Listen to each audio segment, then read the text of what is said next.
Sziasztok! 2026 évre megnézzük a vízöntők számára mit hoz ez az év. A vízöntő érdekeltség az én értelmezésemben azt jelenti, hogy mindenki, akinek a napja hordja, aszcendense ebben a jegyben van, illetve még a bolygó csoportosulástól kezdve a főtengelyek, egyéb főtengelyek is ide számíthatnak, és mindenki más, minden másféle dolog is. Ezt egy asztrológus, aki asztrológiával foglalkozik, azok tudják, hogy itt minden más is játszik.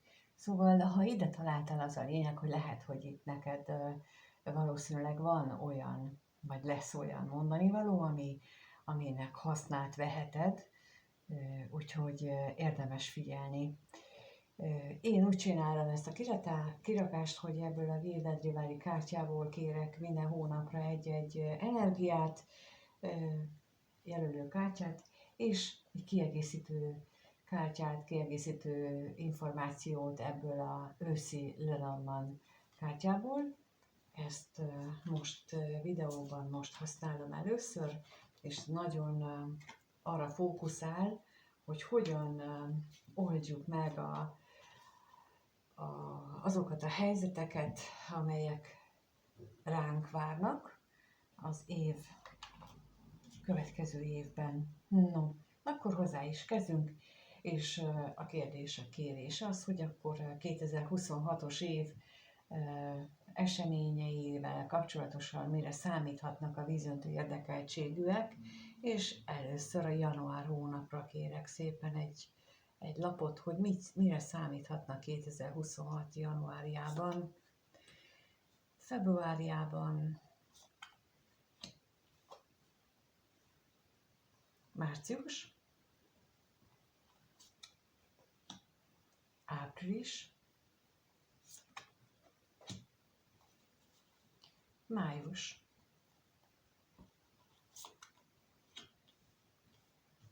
június,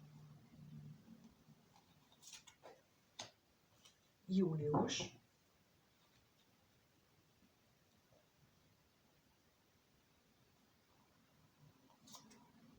augusztus, szeptember, október,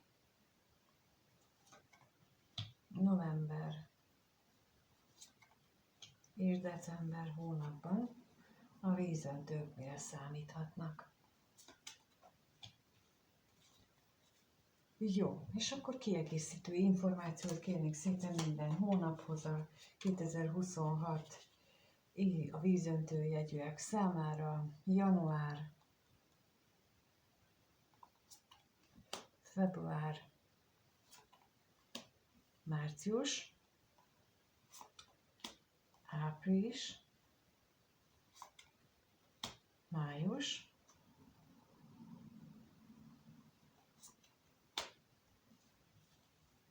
június,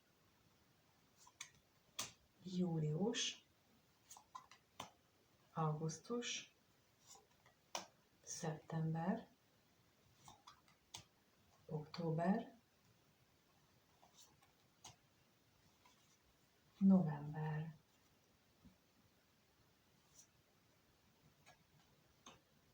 és december.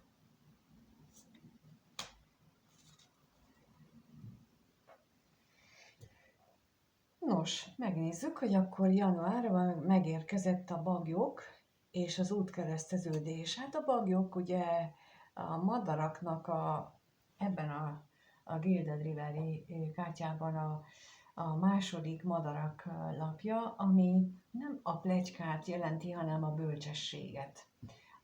Azokat a bennünk lévő bölcsességet, hogy figyeljünk oda a háttérinformációkra is. Ne csak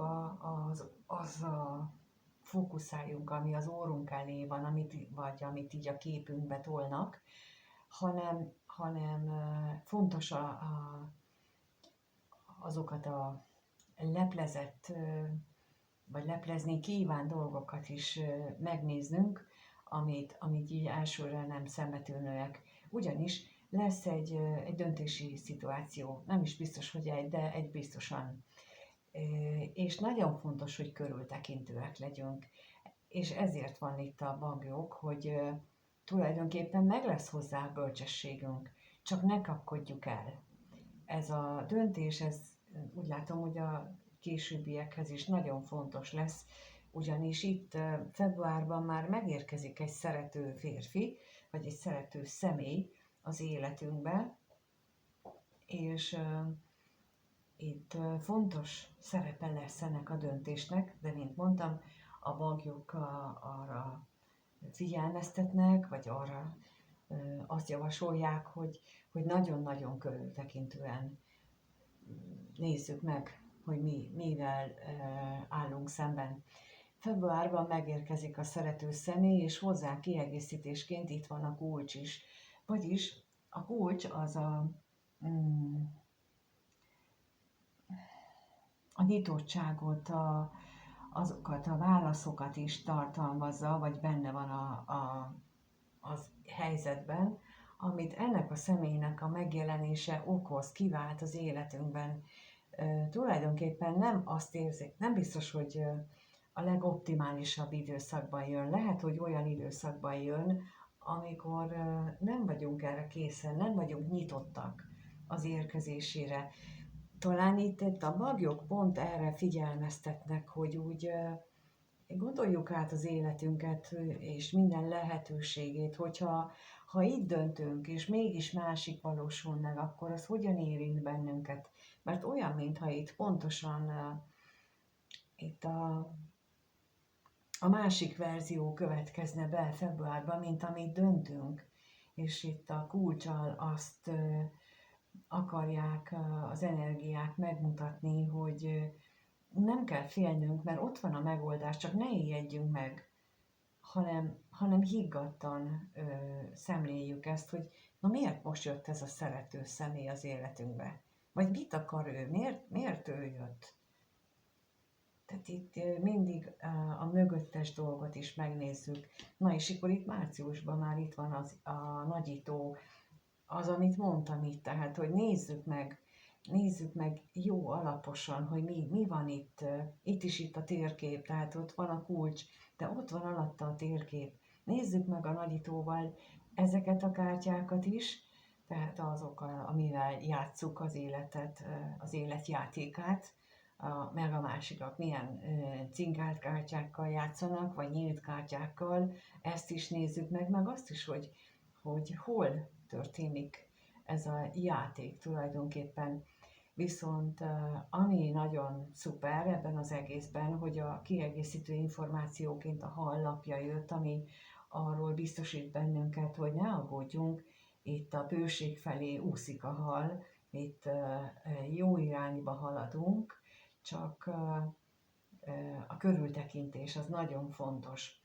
Ugyanis áprilisban látható, hogy megérkezik a naplapja és a fa. A fa ebben a formában, az én értelmezésemben a karmát is jelenti, és leginkább azt a fajta a növekedést, a belső erőnknek, a belső önismeretünknek, a tudatunknak a növekedését is jelenti, ami által sikerül lezárni egy karmikus kört.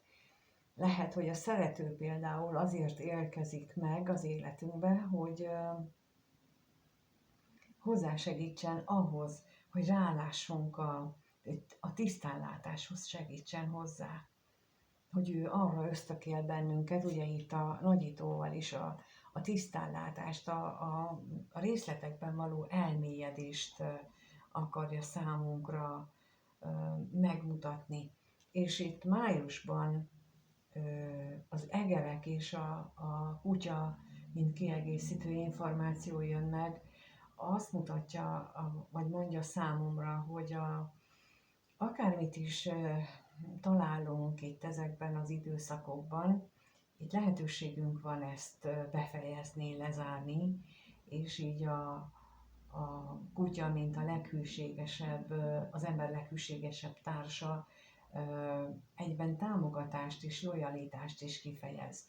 Tehát, hogy nem kell aggódnunk, mert itt meg lesz hozzá a támogató energia, amivel mi rendelkezni fogunk. És ilyen még nem is nagyon történt, egyszer fordult elő az összes kirakásban, hogy ugyanaz a lap jött ki mind a két kártyából, itt az a léghajó és a hajó. Mind a kettő egyfajta utazást, egyfajta mozgást mutat, de itt ebben az esetben, illetve az egyik esetben a léghajó a gondolatoknak a mozgékonyságára utal, a másikat pedig az érzelmekben való haladást, az érzelmeknek a változását, illetve annak a megszelídítését jelenti az én számomra, és itt júniusban úgy látszik, mind a kettővel dolgunk van, mind a kettőt fontos lesz figyelnünk, figyelembe vennünk, és az egymásra hatását is. Most az jutott eszembe, hogy konszolidálni kell, tehát hogy ki kell egyenlíteni, meg kell nézni azt, hogy hogyan hatnak egymásra, le kell tisztázni egymásról azokat, amit egymásnak okoznak a gondolatok az érzésekben, az érzések a gondolatokban, és ezeket oda-vissza kell mérlegelni, és ezekből egy egészet gyúrni, egy olyan érzelmi és gondolati tudatosságot, amit itt folyamatosan építgettünk itt a tavasz folyamán. És aztán júliusban megérkezik a szerencselóhere és a madarak. Ebből a verzióban itt 2 madár van rajta, nem a sok, nem a bölcsesség madarai, nem a pletykálkodó madarak, mint más Lenormandban. Itt 2 egymás felé forduló kismadár van, akik egymásra figyelnek. És itt a szerencse lóherével azt mutatják, hogy itt ennek a gondolatnak és érzelmeknek az elegyét úgy sikerül létrehozni, hogy abból akár egy párkapcsolat is simán kinőhet, egy elköteleződés, hiszen, amint mondtam, a madarak itt egymásra néznek, és nem 2 irányba repülnek, hanem tulajdonképpen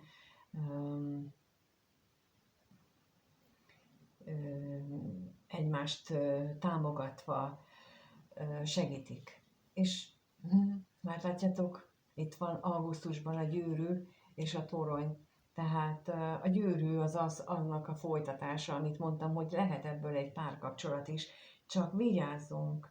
És itt határozottan itt az óvaintésként érzékelem itt a toronyból, mert itt az ego nagyon-nagyon beleszólhat a dolgainkba, és nagyon megnehezítheti, illetve megkeserítheti azokat a szép dolgokat, amit itt a júliusban megélünk, mert szeptemberben felhők gyülekeznek, és megjelenik a kiegészítő információként a hegy is, meg a torkam is elkezdett beállni hirtelen.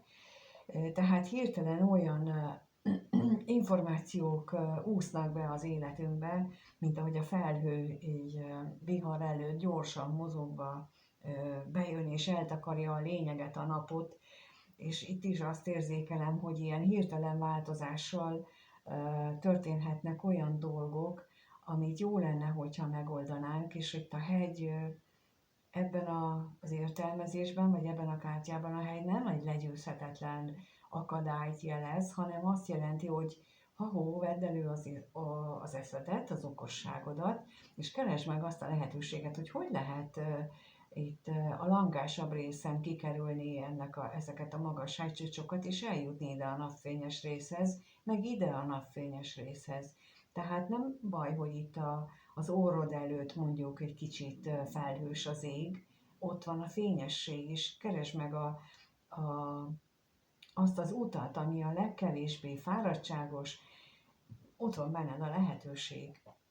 Ne legyenek kétségeid. Itt is a madarak a gondolat szabadságára utalnak, tehát van egy kreatív éned, azzal sikerül megoldani ezeket a problémákat. Októberben a maszk és a róka jelenik meg, mint energia. Vigyáznod kell azzal, hogy itt mennyire leszel őszinte, miközben ezeken a nehézségeken áthaladsz. Ne veszítsd el ezt a szép tisztaságot, amit itt eddig megéltél. Itt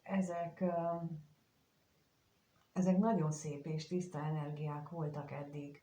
És itt az első nehézségnél könnyen elcsábul az ember, hogy ne a teljesen tisztességes eszközöket használja, hanem vagy elővegyen olyan maszkokat, ami nem az övé, ami nem az ő szokásos, tiszta dolga, és itt a rókával megjelenhet a hamisság, a hazugság, akár más emberek becsapásának a lehetőségei, és itt arra figyelmeztet a kártya, hogy itt októberben ésszel tegyük ezeket a dolgokat, mert novemberben viszont itt a hegy, és ha megnézed, ez a hegy, ez nem ugyanez. Itt a hegy mögött itt homály van, nem lehet tudni, hogy mi van mögötte.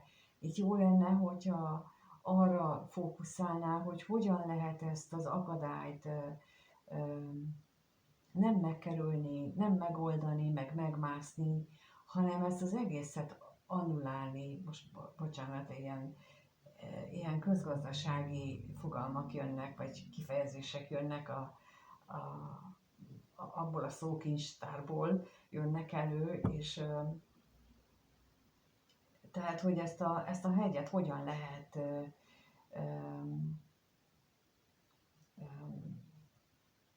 tulajdonképpen megsemmisíteni, már úgy megsemmisíteni, hogy ne is jöjjön létre.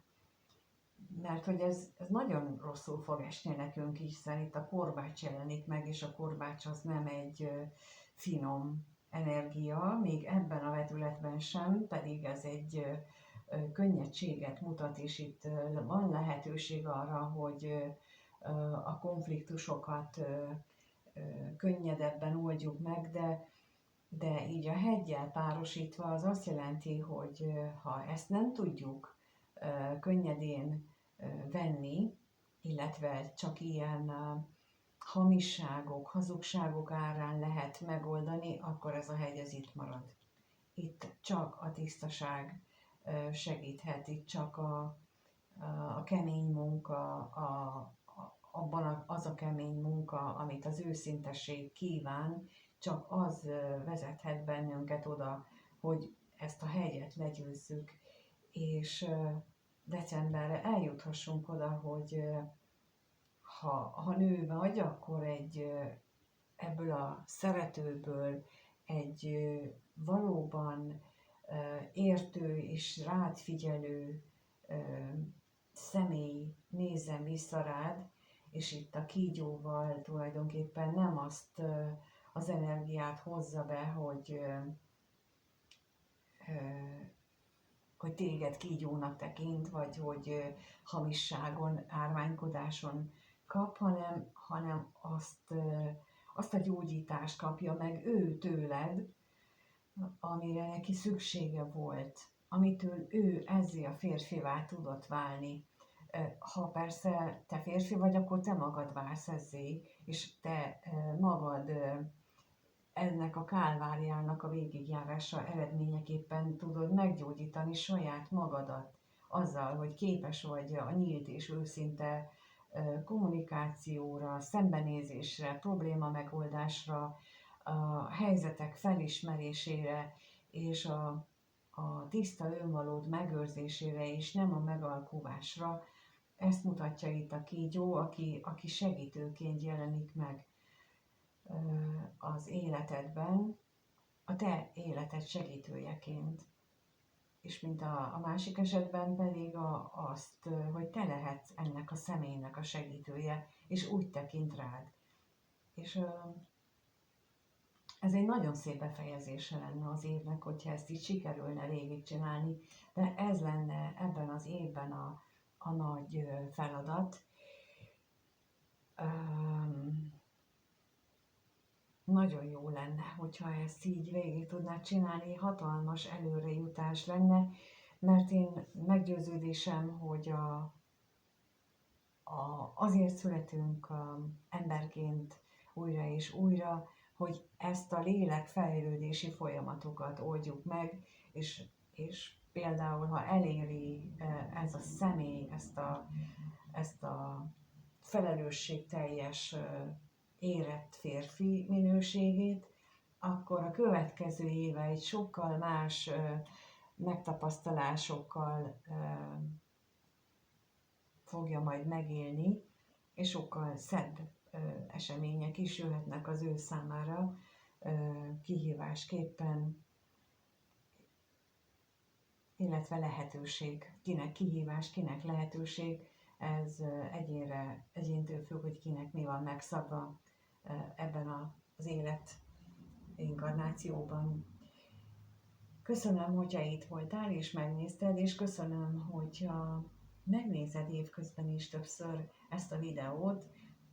Érdemes akár elmenteni, el lehet menteni ott van egy ilyen lehetőség, hogy mentés, és oda el lehet menteni, és ott megnézni évközben, akár havonta is az aktuális problémáknál tovább gondolni, hogy akkor ez most a következő hónaphoz hogyan fog hozzá segíteni téged. Örülök, hogyha megosztod a gondolataidat ezzel kapcsolatosan velem a kommentben. Köszönöm, hogyha tetszett a lájkot és a feliratkozást, az egyéb interakciókat is, emojikat is, mindent ezzel tudod támogatni a csatornát. Ha úgy gondolod, hogy személyes konzultációt kérsz, a leírásban biztosan ott van az elérhetőségem, és ott tudunk kommunikálni, bármikor is talál meg téged ez a videó, és azt kívánom, hogy ezt a néhány hónapot itt a végén, mert itt igazából ez a tesztidőszak, hogy aztán hogyan oldottad meg az évnek az előző hónapjait, hogy ezt is sikeresen old meg, sikeresen old meg itt az itteni feladatokat, mert az eredmény, a jutalom az egy nagyon szép, ami rád vár, és boldog új évet, és minden jót kívánok mindannyiótoknak. Sziasztok!